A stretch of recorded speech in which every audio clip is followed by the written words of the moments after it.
besties, we're back today with another air-dried clay tutorial. Today we're going to be making Halloween Pillsbury cookie coasters. Let's go ahead and get started. First, go ahead and pull out your air-dried clay. This is the brand that I'm using, but you can use whatever you have. Go ahead and knead through your clay so that it softens a little bit. And we're going to go ahead and roll it into the thickness that we want for our cookies. I've made these about 1/2 inch thick, and I used a round cookie cutter that's about the size of the palm of my hand. I'm going to be making 4 of these coasters, but you can add more if you want to make more to your set or make them as gifts.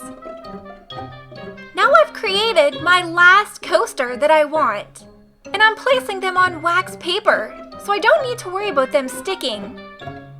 Next, I'm going to be pulling out water and a sponge. Go ahead and soften the edges of your coasters. I'm trying to make these look as much as a cookie as I can, so I don't want any cookie cutter showing. I also don't want any rough edges, so go ahead and smooth the edges as well. This is so satisfying to watch. Now that we have the edges smoothed out, the cookie cutters gave them a perfectly circle shape, and I want to make these look like they've just came out of the oven. So some of them are going to be a little bit longer and some a little bit wider. Some of them I'm going to make have just a little bit of a wonky shape to them, like this. Now they're not all the same shape, and that's exactly what I want. Now, after a couple of days, they're ready to paint. I'm going to start by applying some gesso. That way, the paint won't absorb into the clay. It's hard to see painting white on white, but I've created a layer on the top, bottom, and don't forget the sides. This is where I messed up. I started painting and I realized the color was definitely too dark for the cookies. So I stopped and lightened it up a little bit. Wiped off the paint, and now we're starting again. This part is satisfying. We're just going to paint the sides and the bottom and the top of each cookie. I paint the sides and the bottom, and I hair dry them to speed them up, and then I paint the top. And we have 4 of these to complete. I think this color works perfectly for a cookie look. Let's complete the second one. We have 2 more to do. Now we're painting the second, and we just need to finish the last one. And now we have all 4 base painting of the cookies, so I've went ahead and made a stencil. This is where I messed up. I don't know why I used a pen. I definitely recommend using a pencil, so it's a little bit lighter and can be erased. But go ahead and draw on or stencil on your shapes. This is the ghost one. I'm going to do 2 of them in ghost, and I'm going to do 2 of them in the pumpkin. I'm going to go ahead and trace the outside of the pumpkin, the eyes, and the mouth, and then I'm just going to freehand the top of the pumpkin.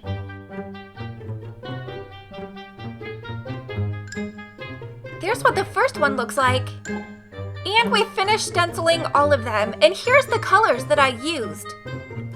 The apple barrel paint isn't the best to work with because I do feel like you need a ton of coats because it goes on super streaky. But it was all I had, so I think it still worked out okay. I'm going to go ahead and get started with the purple. Because this is going to take a couple of coats, I'm going to go ahead and do the purple on both of the cookies. You can see just how streaky this is.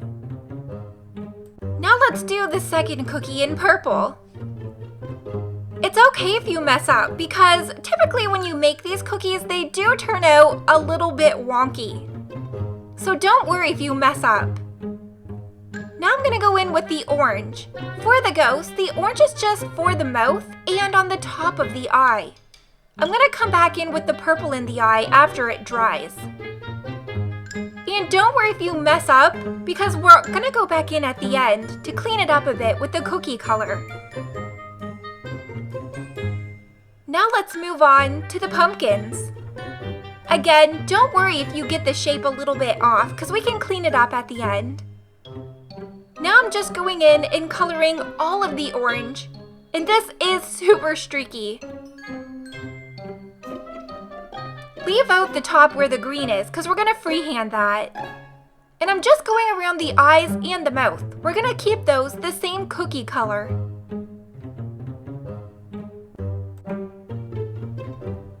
And now that that's done, I'm going in for the second coat. This took like 3 or 4 coats to complete. And the last coat, I definitely went a little bit heavy just to finish it up. But you can see the more coats that we add, it definitely gets more opaque.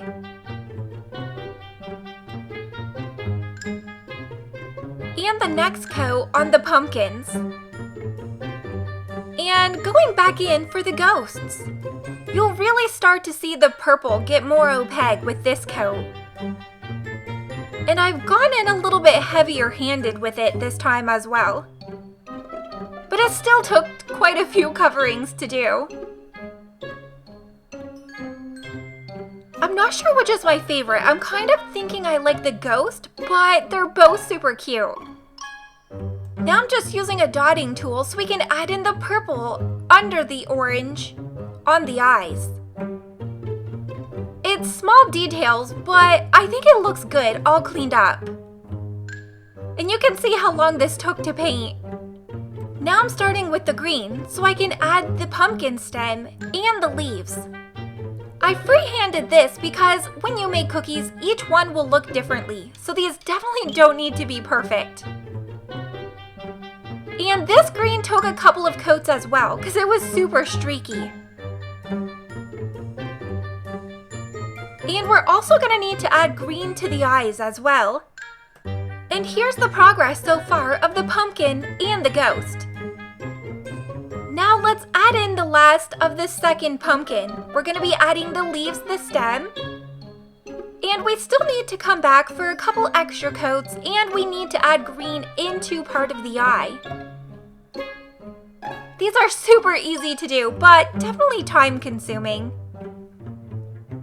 Now I'm just going in adding another coat of the green. Now I'm going back in with that base cookie color. We're going to clean up the edges and really bring out the shape. This will also help hide the pen, which I still shouldn't have used. As I go ahead and add in that cookie base color, you can really see the shape pop back out and all of the details come back out. This was my favorite part of painting these cookie coasters. Make sure to take your time with this because this is the last step before we add the final glaze. This way you can add all of those finger details also and really make the ghost fingers stand out. And of course, his head. I wanted to make the cookie a little bit bigger on this one, so I took in the pumpkin a little bit because they were a little too chubby. And this really helped me bring back that mouth shape as well because I lost it when making all of the orange layers. And shaping the last pumpkin. This is so satisfying to watch back. Now we can add our glaze. I'm going with the satin Mod Podge. I would have used a high gloss, but this is what I had. And don't worry if you add this on and it adds a white cast because it's going to dry clear like glue. Make sure to get your edges and the bottom as well. Make sure that your coat is evenly layered. This took me about 2 or 2.5 hours to complete, not including all of the drying time. Mine had a little bit of texture on it, so I needed to keep making sure that I had all of it coated. So I went a little bit thicker. And now we have glazed all 4 of the cookies, so we can leave them overnight to dry.